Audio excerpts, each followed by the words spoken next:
하나님, 오늘 하루 우리에게 허락하여 주시니 감사합니다. 이 하루를 통하여서 하나님과 교제하며 동행하는 귀한 하루 되게 하여 주시옵소서. 주님 말씀하시는 곳에서 멈추며 또 말씀하시는 곳까지 갈 수 있는 그런 능력을 우리에게 허락하여 주시고 은혜와 믿음을 허락하여 주시옵소서. 감사드리며 예수님의 이름으로 기도합니다. 아멘. 찬송가 299장 하나님 사랑은 함께 찬양하시겠습니다. 찬송가 299장입니다.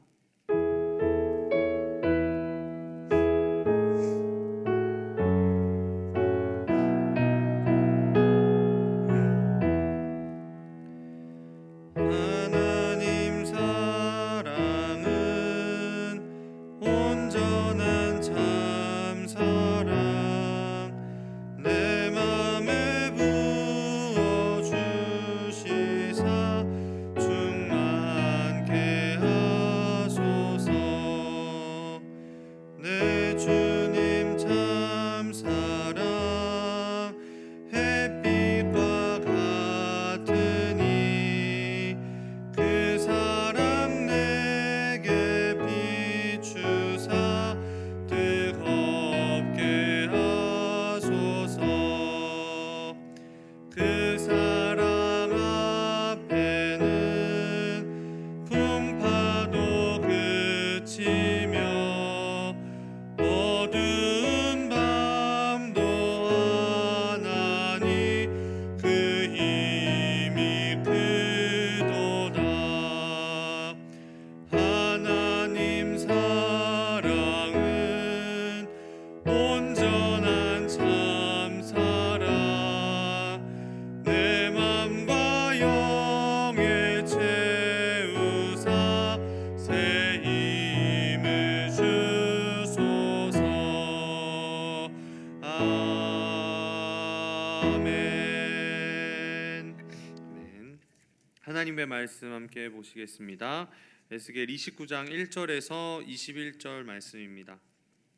에스겔 29장 1절에서 21절입니다. 날마다 주께로 122페이지입니다.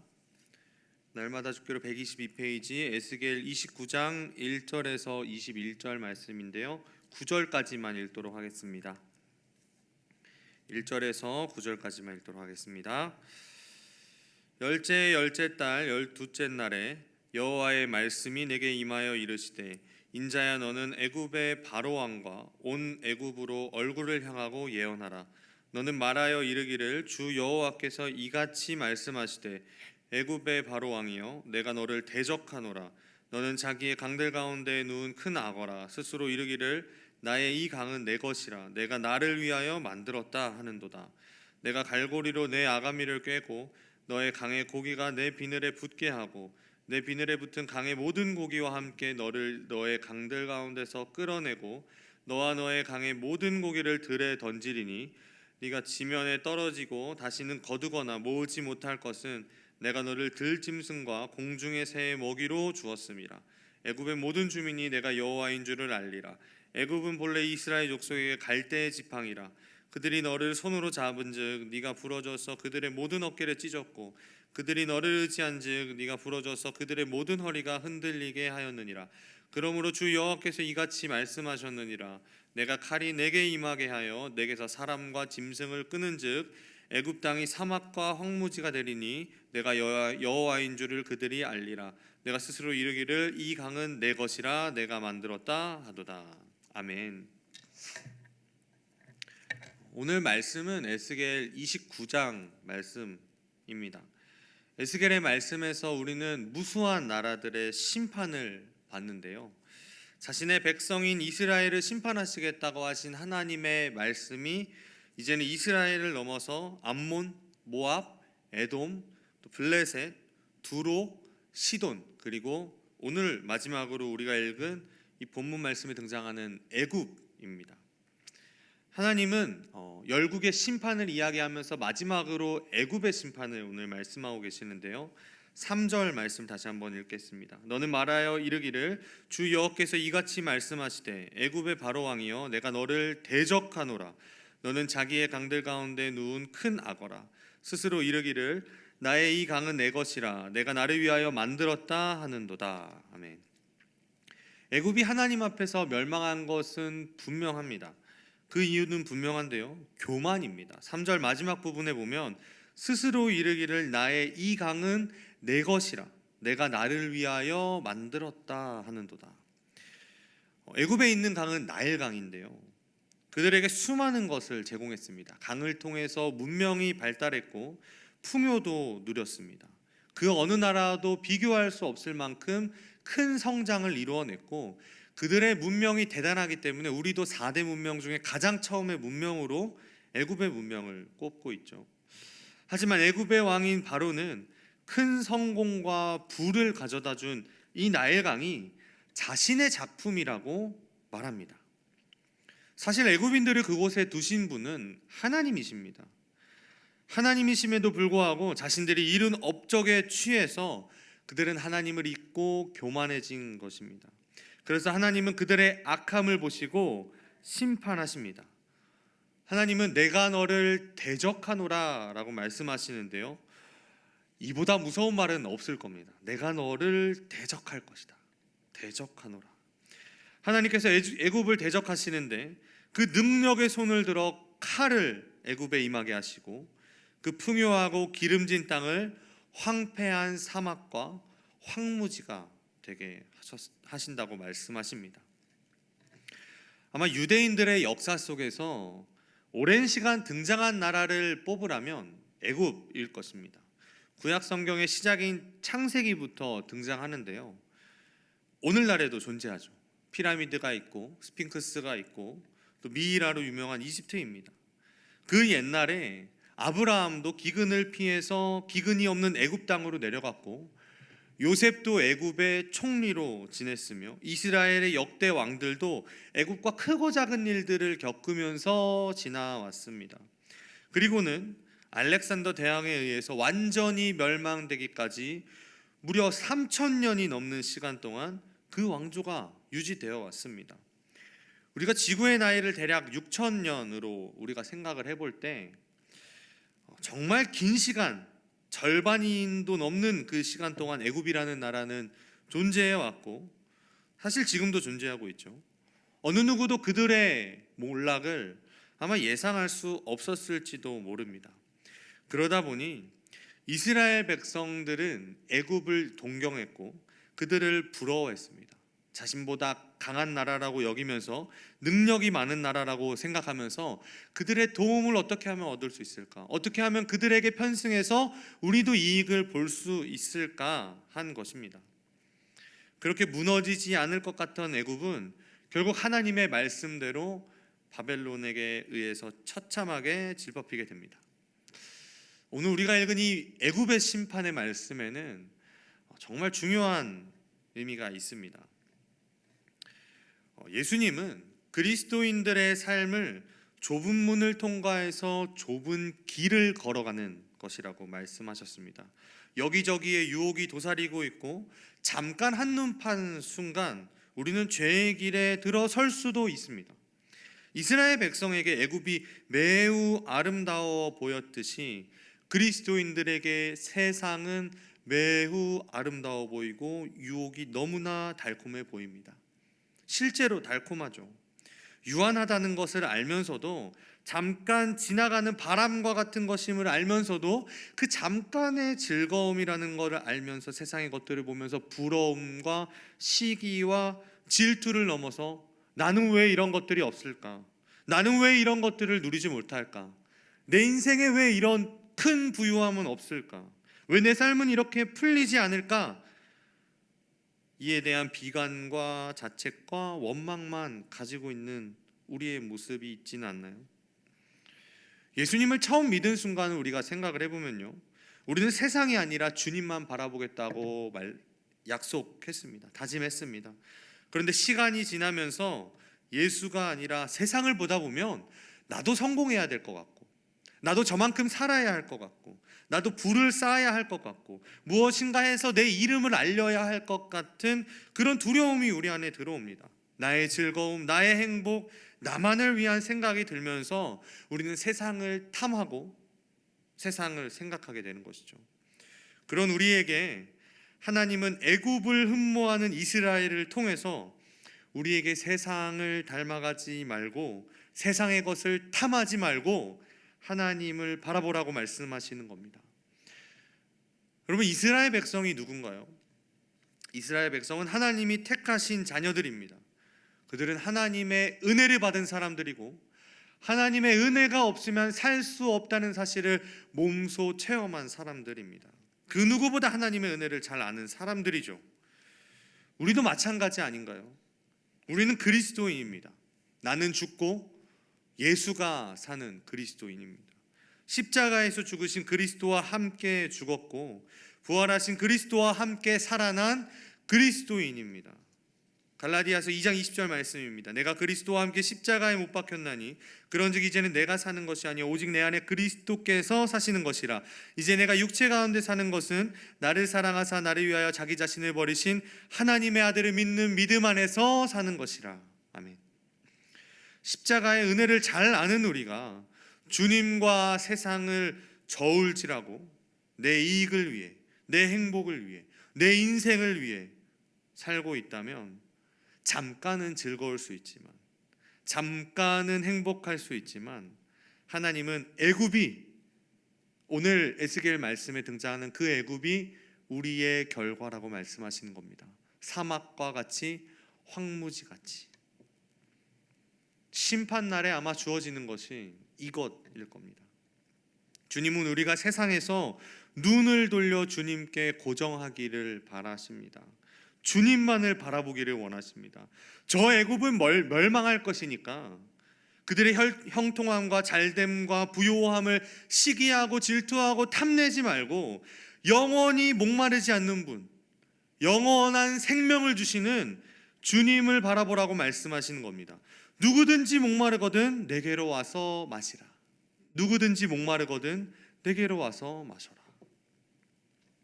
맞습니다. 우리의 인생의 부족함과 연약함은 세상의 것들로 채울 수 없습니다.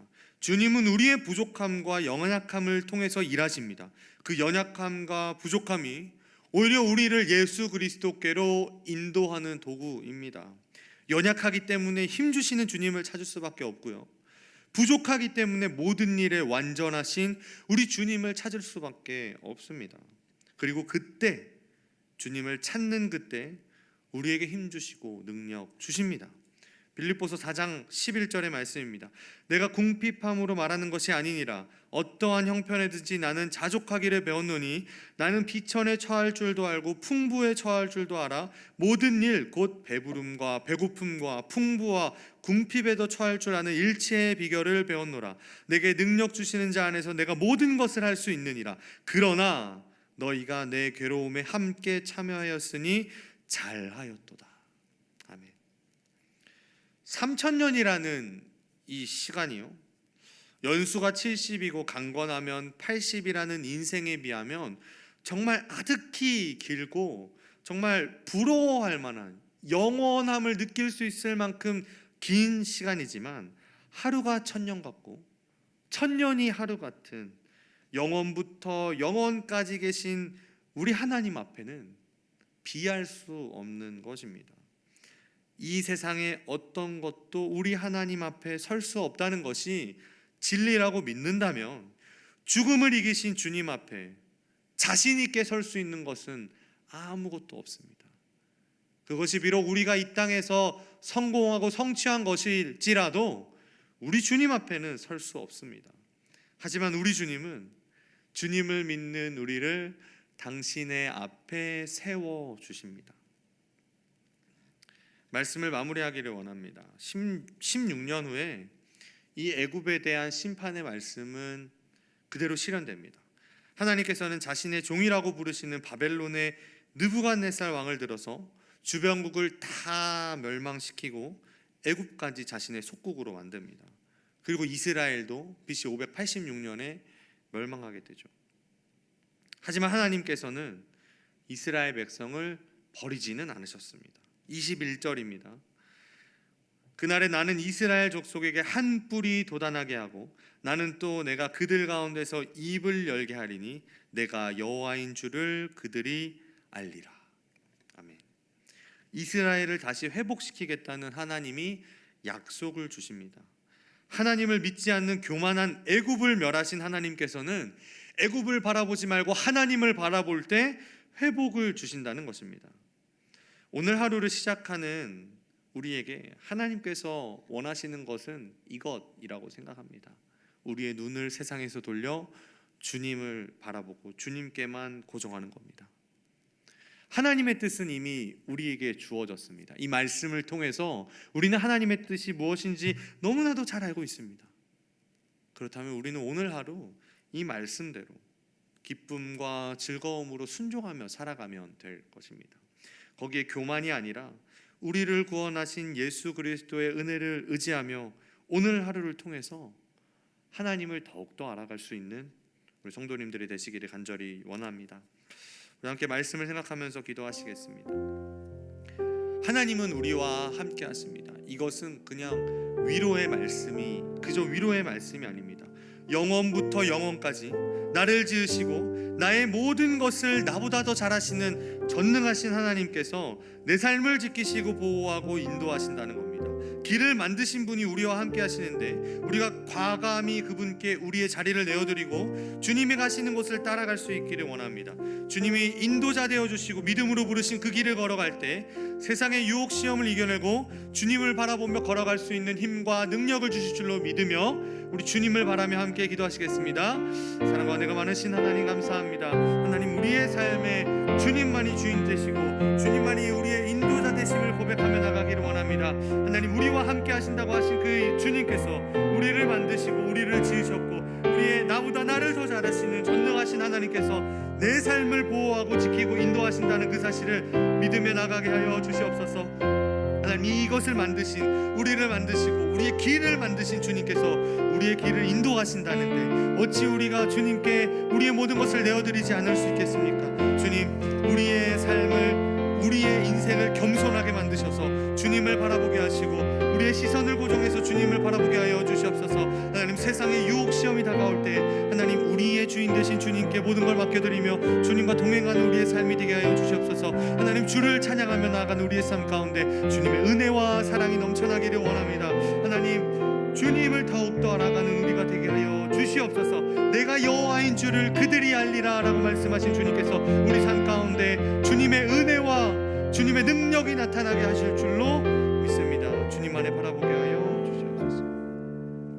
사랑의 하나님 오늘 하루도 하나님과 동행하며 하나님의 평안을 누리며 하루를 살아갈 수 있도록 우리와 함께하여 주시옵소서. 악에서 돌이켜 주님을 보게 하시고 우리의 시선을 세상에 두는 것이 아니라 주님께 고정해서 선하시고 완전하신 하나님의 은혜 안에 거하게 하여 주시옵소서. 잠깐의 즐거움과 행복을 위해서 영원한 것을 버리지 않게 하시고 믿음으로 우리에게 주실 상을 바라보며 표대를 향해 달려가는 우리 맑은샘 광천교회 성도들이 되게 하여 주시옵소서. 감사드리며 예수님의 이름으로 기도합니다. 아멘. 주기도문 하시겠습니다.